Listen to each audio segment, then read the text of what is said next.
What do you do in your pastime? Oh, I soak baby chickens' butts in warm water. How about you?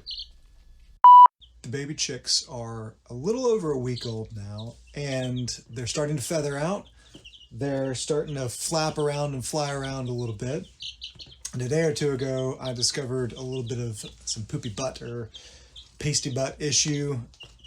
At first, I thought as long as the vent was clear and it wasn't being obstructed, that it would be okay. And I could just kind of monitor and make sure it didn't get worse.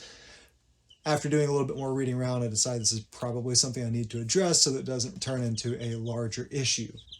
So today, we're taking care of some poopy butt.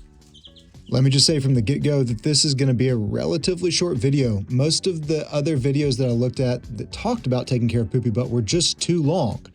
There's really not a ton that you got to say here, and they spent 20 minutes saying it instead of 2. I'm going to try to stay more towards that 2-minute side.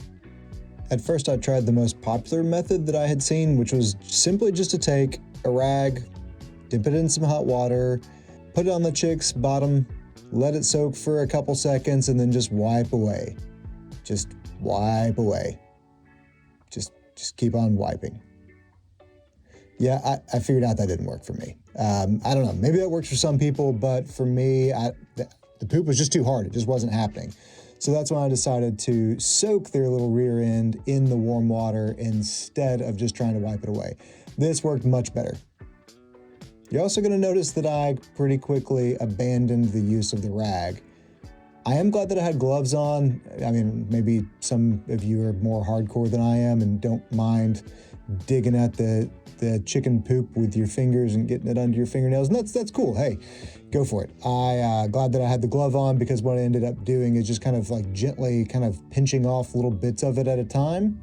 This ended up working a lot better than trying to use the rag. It gave me a lot more control, and I could tell how hard I was pulling at it, because the last thing that I wanted to do was pull some skin off along with it.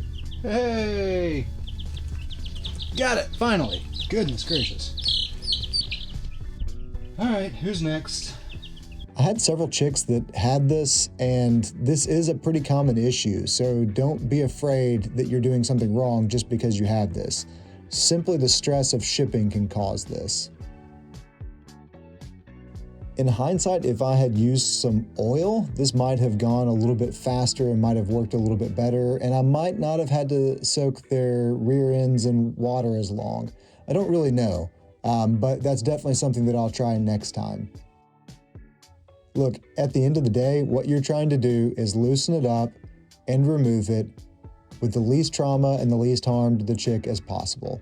So whether that's warm water or if that's oil, whatever you're doing to gently get it off, the point is that you get it off to prevent any further issues. And that's really it. It's pretty simple, so don't be afraid to try it yourself. Now I'm going to make sure that they are plenty warm, because I did have to soak their little butts in some warm water, so I don't want them to get too cold. Thanks for watching, and before you go ahead and click on those like and subscribe buttons.